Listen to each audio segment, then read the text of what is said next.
I think what I've learned for myself in my own life is that I am most joyful and most at peace, closest to the heart of God when I am not viewing myself based on my performance. Hey everybody, and welcome back to the Wednesdays with Watson podcast. We are in season 3 of the podcast, a season we are calling Trauma, Spaces, Places, and Aces.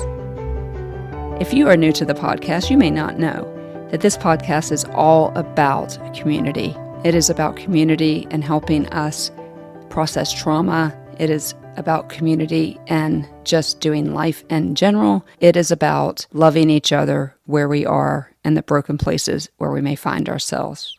This is a podcast that highlights trauma-informed counseling. And this season, not unlike other seasons, we will have experts come on. And the goal of that will be to provide ACEs for you, whether you are the person who have experienced trauma or you love someone who does. But most of all, this podcast is about the star of the story, Jesus, who makes all things new. And if you know my story at all, and if you don't, the first season covers that entire story, as well as one episode in the second season called This Is My Story, These Are My Songs. But he is the star of my story, the redemption of all things, the one that is making all things new. So I hope that you enjoy this season. I hope that you enjoy today's episode as I introduce to this season my co-host, Christy Award. We are so excited to bring you this conversation today. So let's drop in to this conversation. Stay tuned at the very end for a special announcement. Today I am so excited to bring both my co-host, Christy Award, and my good friend, Becky Wade, to the podcast as we are taking a deep dive into the Enneagram. Today, up first is the Enneagram Type 1. And so first and foremost, I would like to thank my guest. Thank you, Becky, so much for being on the podcast. We have been excited about this conversation. Well, you're welcome. It's a joy to join both of you this way. I know you pretty well. We've been friends for a while now. And so it's just great to, I guess, get to know you even better by discussing things like personality types. Yeah, and Christy tells me I'm a personality test junkie. Would you find that to be true? That is true. Yes. That is very true. But really what I want to do today, Becky, and thank you so much again for being on, because as my listeners listen to the Wednesdays with Watson podcast, they are really looking for healing, and they're looking for better understanding of how God made us and really how we can walk through trauma and how we can live in community. And so we are taking a little bit of a deep dive into the Enneagram because I have found some great healing in it as someone who has experienced trauma. But really, there's no harm in studying how God made us, right? So we know that he made us in his own image in Genesis 1:26 and 1:27, but we also know, and in Psalm 139, he made us fearfully and wonderfully made, and there's nobody else on the planet like this. And so just his fingerprint on our lives and really understanding how he made us and how we're different, it's just so important. And so thank you for doing that. So I have a kind of a broad question for you. I'm loving asking this question to everyone that's coming on, but because I really want us to begin with the most important part is just how precious we are in the sight of God. And so have you had any time to think into what is your favorite part about how God made you? That's a great question. I think I'm thankful to him for giving me creativity. I'm thankful to him for making me into someone who is confident, who is ethical. For the most part, I'm quite a positive person. I'm also pretty practical. So I'm really thankful for all those aspects of my personality. Chrissy, would you find Becky practical? Yeah, I'd love it. Yeah, you guys can call me out if at any time I say something about myself that you guys are like, no, we don't think so. Oh no, I think practical hits the nail right on the head. Well, let's go ahead and take this conversation to the Enneagram. And so I'm just going to read. And really everyone is responding to this differently because we are different. And so let me read for those of you out here who have identified yourself as a type 1, whether you've taken the test or not. I identified myself as a bunch of things, and then I took the test and realized what I really was. But if you are a 1, typically this is your core fear, and we're gonna dive into this just for a minute. Your core fear is being wrong, bad, immoral, or inappropriate. Now, Chrissy, before we get to Becky, I have a question for you, because those words seem kind of harsh, actually, right? Yeah. What's a better description in your mind, since you have some 1 in you in terms of this part of it? I feel like I desire correctness, truthfulness. Right. Okay. So we're going to get back to you in a second, because you and Becky have something in common. So you just heard me say what the core fear / motivation. Carissa says in that podcast that this is what drives us. This is the reason why we behave the way we behave. And so tell me how those words resonate with you. Do they describe you? And if not, help us understand any part of it that may describe you. I don't view myself top of mind consciously as being incredibly afraid of being wrong. But there are things that I do and patterns that I have that do show that that's under there. And that is something that I'm trying to avoid. Largely, I view myself as the positive side of that coin, which is someone who is striving to be right. And so I guess if you hear that my fear is being wrong, it makes sense that I would be someone who's striving after being right and pursuing excellence and good decisions. That's more how I view my forward motion in this world. I don't view it necessarily on a daily basis as me running away from being wrong or me having a lot of fear about being wrong. It's more, I'm always seeking to do what is right. Right. And you told me a really, really funny example, something that happens in your life and where this really shines. And I can't wait for Chrissy to hear this. I've been waiting for this. I can't wait for Chrissy to hear this story. So you want to be right. And I think that is a different side of the same coin. But tell me that story, because I want this one to hear it. About my son? Yes.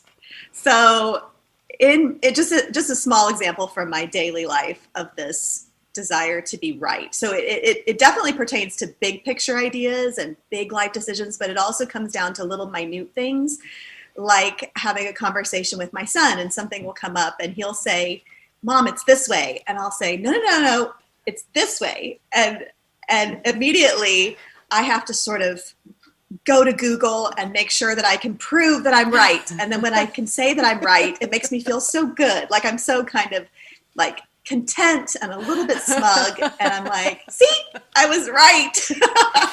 And this plays out in my friendships as well, in my marriage. I mean, I have really tried to not let this get out of hand, because it can be really tiresome to be around someone who always has to be right. And so I'm aware of that. And I think humility helps. I think compassion helps, but just in a laughable way. It's so true that whenever I'm giving someone advice, I like to be right. Or when I'm in a discussion with someone and we disagree, I really like it when I can show that I'm right.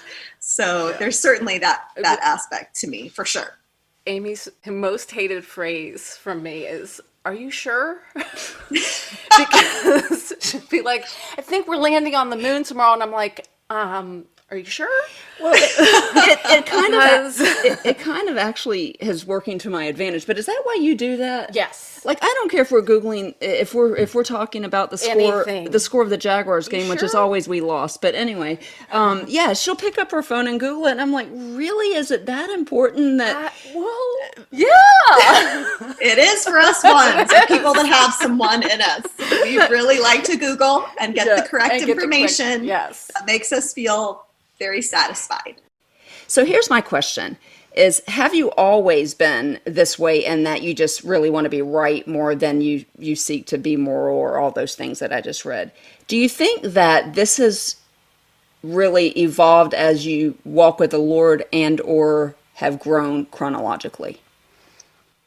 So I think that I have always been this way. I think with maturity, I've learned how to sort of gentle myself and how to put others first. And, like that description of Chrissy's saying, are you sure? That's actually a very gentle way for someone who thinks they're right to broach that subject instead of, no, you're wrong, and I can prove, like there's a lot harsher ways. Which, trust me, I do plenty of times. There's a lot harsher ways where we can interact with other people. So I think, like Chrissy, I have kind of learned, I hope, over time, how to put others first, to be humble, to just care about people in our interactions with one another. So that's something that has certainly come with time and with age. How do you feel like being a 1 and this trait has helped you in life in general and in your career? Yeah, I think in life in general, being a 1 has really helped me make good decisions. I am very clear-headed and I'm quite decisive, and I feel like that has served me so well. I've been able to make a lot of good decisions as I've walked through life in different phases and stages. And then with my career, I think having this Enneagram 1 personality type, because if you equate being right with also putting out a product that is excellent, so there's a lot of similarity there, it's helped me discern my goals. So I'm a writer. I write Christian fiction novels. And because I'm seeking this path that is right, I'm trying to write the very best book that I can. And understanding that I want to write the very best book I can has really helped me make decisions surrounding my career. So I write 1 book a year instead of 2, because if I wrote 2, the books would suffer in quality. And I have chosen this publisher because they can help me make the books better. And it's really helped me make decisions based on understanding myself and what's important to me. So those are the ways that my Enneagram 1 has helped me not only make good life decisions in general in my personal life, but then also benefited my career. Yeah, and one thing I think I'll add here, just in knowing you, I think when you couple that with your deep walk with the Lord and the wisdom that brings, because Chrissy and I get the opportunity to really do life with you in both veins, both friendship and even in your writing. It's been really cool to me as an alleged writer that you spend so much time in front of the Lord. And so not only is how, and your recognition of this is how God made me, I need it to be in this vein, and you're going before the Lord. What a perfect 1-2 punch. And the purpose of doing this deep dive on the Enneagram is for people to understand that about themselves. And so I really, really love that. So I want to move on to this hallmark of the type 1 is the inner critic. And Carissa went so far as to say in the type 1, she called the inner critic aloud. She called it mean. Talk to me about your experience with the inner critic, and more specifically, because I loved in our pre-interview how you told me this inner critic serves you well, because I want other type 1s out there to know that you can flip this thing on its ear and it can serve you well. And you gave me a very specific example of that. Talk to us about that. Yes, I think that one of the trademark pieces of the Enneagram 1 personality is this inner critic. In my case, I don't necessarily resonate with a very loud and mean inner critic. I've never lived in anybody else's head, but in my own head, I don't feel like I go through life with this loud, mean inner critic. So a lot of Enneagram 1s might feel that way, and they might identify with that very strongly. In my case, it's not that so much. It doesn't come out that particular way, where it's just with me all day, passing judgment and commenting on my life. Here's one example of where it would come out. And actually, in this particular example, it's a helpful way.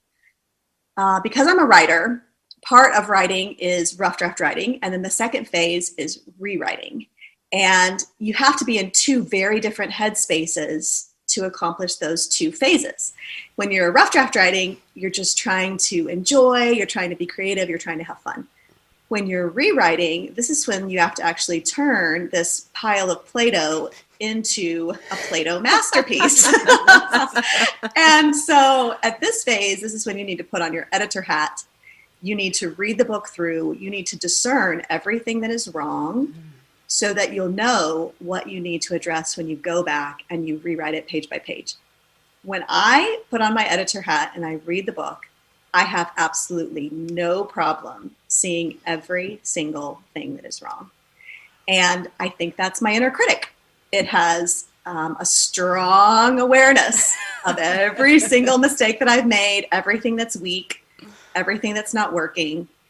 And with my writing, as hard as it is to read something and think, oh my goodness, this is really not strong, this has a long way to go. As hard as it is, having that discernment has been a huge asset to my writing, because now I know how to fix it and what needs to be fixed. So that has really, actually, with my writing, been very helpful. And when I go to my critique group, I have these beginning writers that I mentor. I read their work, and they many times cannot see the deficiencies in their fellow critique members' work. But I can, because of this inner critic. So if I read their work, it's not just my own work where I can see the flaws. If I read their work, I can see the flaws. They actually jump out at me, and I have no problem. In fact, what I have to do is, with them, as speaking of this gentling, this interpersonal thing that's so important with other people, I have to decide, okay, these are the most important things they need to work on first. And all these other things that are wrong, maybe we're not worrying about those tonight. Or maybe I'll just jot a little note in the margin. I won't verbally speak this to them, because I can see so many mistakes, So many things, yes. without difficulty. Yeah, I was going to ask, does it sort of jump out at you? And you did, you answered that. Yeah, and Carissa actually mentions, like, they're not, like, in real life, you're not looking for, I bet you drive down the street and see every typo on every marquee, and that's a busy head for sure. But yeah, Carissa mentioned that this inner critic would serve to basically, you just can't help but find the errors. And so I can see why in writing, being an author, and a very good one at that, and we're going to put Becky's information in the show notes. She is a Christy Award Winning Author, and really one of my favorite, and I'm not ashamed to say that on a podcast where other people will listen. And so when we get off this interview, my manuscript has been FedExed to you. And I'm just kidding. Chrissy, you had a question.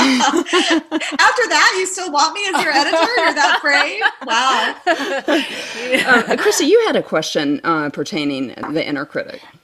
Has the inner critic ever served to indict you for something outside of your control? Yes. I think one of the hard things is that I tend to feel very, very responsible, especially for my children, but also for my pets, anyone that's in my home. So if I ever have an anxiety dream, the dream is always me failing to do something that I needed to do for one of my kids or one of my pets. Like, it's always this very innate, high level of responsibility that I feel towards them. Even subconsciously, like just deep down, I feel very responsible. So last December, my husband caught COVID at work, and he brought it home, and we went through all, the quote unquote right steps. We quarantined him. We had him tested. It was negative. So then he, came and interacted with our family. Well, it turned out that he did have COVID, and he just had a negative test. It was a false negative, and we all ended up getting COVID. And it wasn't my fault, but my inner critic really wanted to indict me for that. It wanted to say, you should have done this differently. You should have done that differently.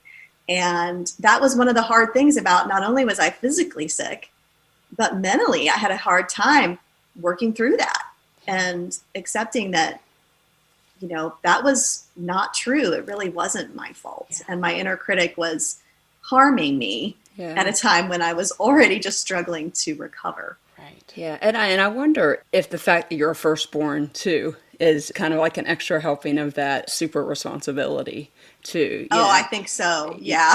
Yeah. Double whammy. A double whammy for sure. Well, and you just kind of referred to this a little bit. And it's a nice segue into my next question for you is, as you know, and you know me well enough to know that this podcast and its mission is about trauma.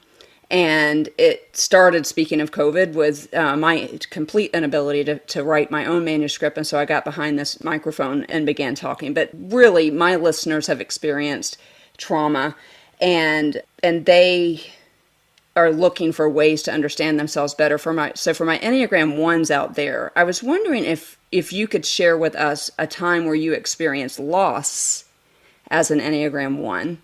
And what happened after that? What was your response to that loss? Well, just an example that is very, very recent. Just a week ago, our older, beloved 11-and-a-half-year-old dog passed away. And I was the family member responsible for him. I was the one who made all of the decisions concerning his health, his veterinary appointments, his food, his care. And I absolutely loved him. So when he passed away, it was just a knee-jerk reaction for that inner critic to swing around and hit me. So not only was I experiencing loss and grief, just that really sharp grief you feel when you lose a beloved pet, but my inner critic was on steroids in that moment. It was like telling me that, like, once again, it was somehow my fault. I had made a bad decision concerning him. I hadn't got him the medicine he needed when he needed it. I hadn't made sure X, Y, Z. It just went on and on. Yeah. It was just a lot of blame that came back around toward me. How did you walk it back? Because this is a center point of this podcast. I loved how you told me you walked this back. So I have people in my life that I am very close with, who love me and who I love, who trust me and who I trust. And so I can say in moments like this where the inner critic does get off the chain, I can say to them, hey, this is where my thoughts are going. And they can say to me, that is not truth. Here's what's true. God took him because it was his time. Right. And you did the best you could. And you loved him the best you could. And, having that community, those people to be really vulnerable with and confide in and actually say, here's where my head is really at right now. And then being able to speak truth into you in that moment and just provide comfort and reassurance and relatability is everything.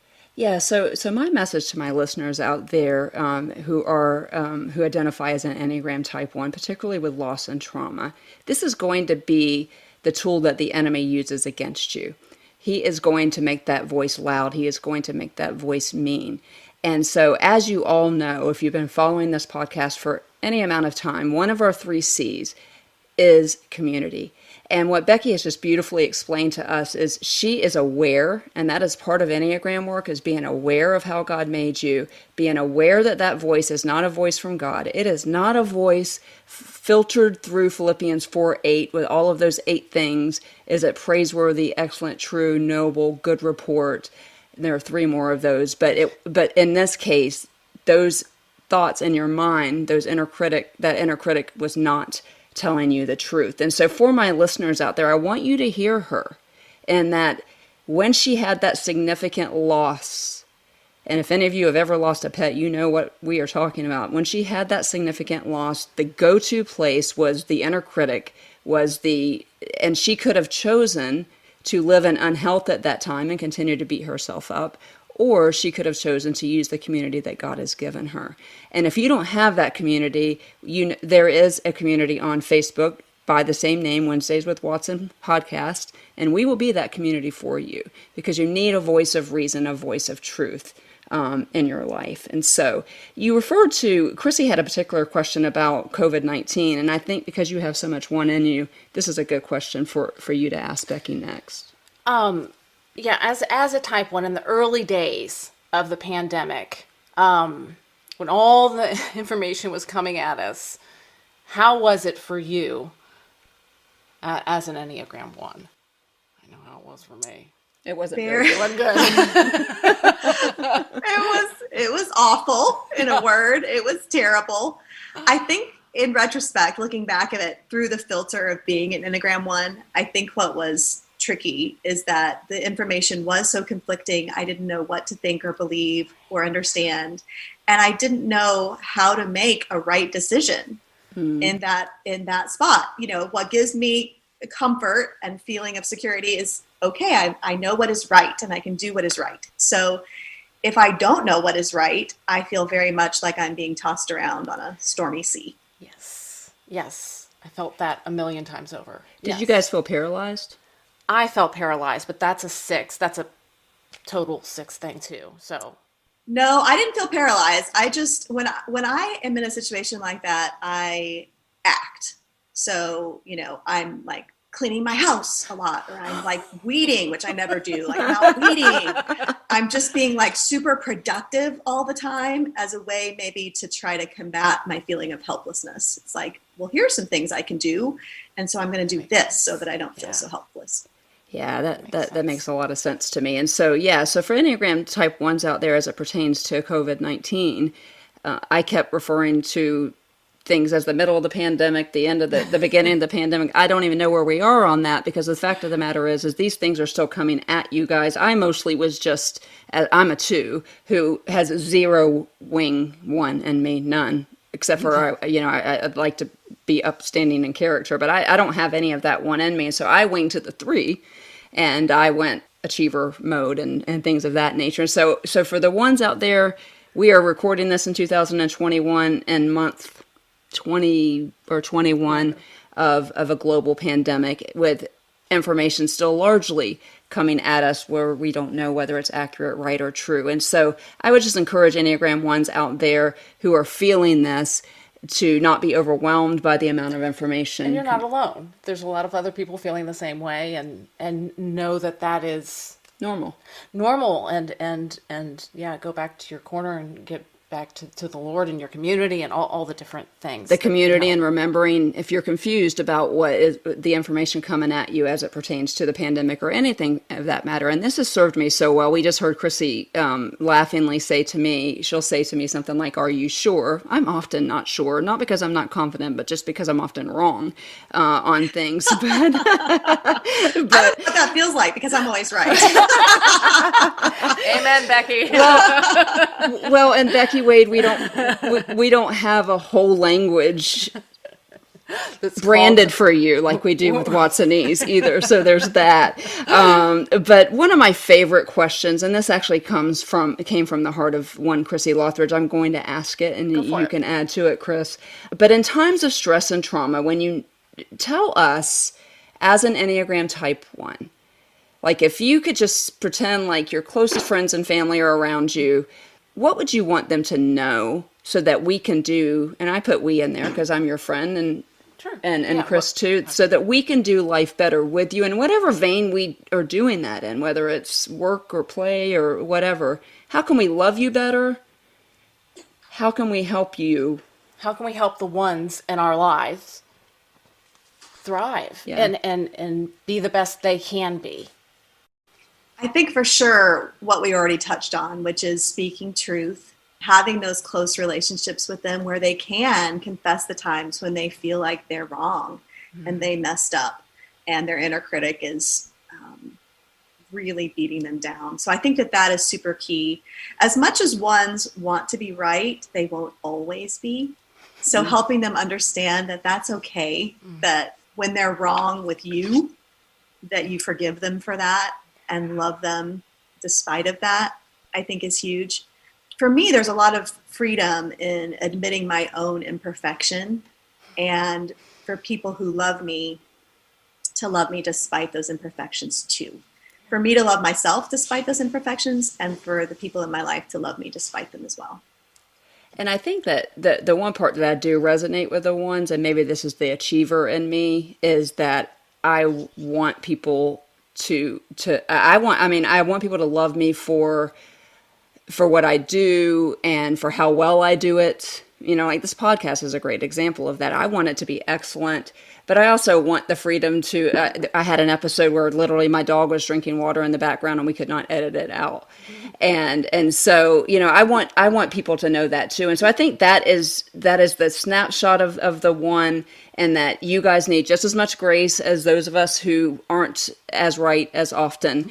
And yeah, we need to be looking out for you too, and that you're giving yourself that grace. One of my favorite things that Carissa Harrison, who is on the podcast and is my Enneagram coach, has shared with me, and it's been a game changer for me, is she asked me this after every session I have with her, is 2 questions, but this one resonates here, is how can you show compassion for yourself? Yes. I think ones need to have a lot of compassion for themselves. Yeah, I agree. Yeah. I agree. And as she mentioned, and I quote, "It's hard to be a one," is what Chris has said. And so, Becky, we believe that your episode will be the first in this series to drop. And because of that, I do want to quickly, and because I know this is so your heart and a theme in many, many of your books, is this idea of identity. We are not trying to pigeonhole anyone into an Enneagram number. You are not your Enneagram number, but we are something.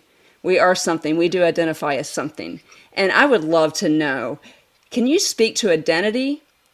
Why you have spent numerous words and books talking about it? Why is it important? I think what I've learned for myself in my own life is that I am most joyful and most at peace, closest to the heart of God when I am not viewing myself based on my performance. I think a lot of us struggle with viewing ourselves on our performance, but perhaps Enneagram ones might struggle with that even more. So when I'm not basing my worth on my performance, but instead on my identity as a daughter of the King, who is fully approved, fully forgiven, fully accepted, and fully loved, that's when I'm my healthiest. And so constantly I'm working to orient myself around that identity, which is my truest identity, because it's easy for me to get a little bit off course and look for my identity other places. But when I'm there in that place where the Lord is the one supplying my identity, I feel very secure and at peace. And the thing I love about that is, especially for Enneagram Type 1, is in the completed work of Jesus on the cross, guess what we always are all the time in front of the God of the universe? We are right. We are good. We are sanctified, justified, all the theological terms. We are all of those things. And so we see in 1 Peter 2:9 how we are co-heirs with Jesus. And so for those of you out there listening, I think that if you can identify yourself with who God sees who you are, and I tell this story often as we begin to end the podcast. I was at a speaking engagement about 8 or 9 years ago. And like you, Becky, I have a propensity to define myself in another vein. And mine is performance, but it's this big Amy Watson story, right? And so I was there speaking on 60 Seconds of Courage, and the pastor said to me, "Who are you? Can you introduce yourself? Who are you?" And normally I would have just kind of had a litany of all that I had been through and degrees and all of this.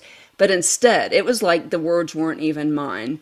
I said this, and listeners, I want you to hear me, because all you need to do is put your name in here. But these are the words that came out of my mouth.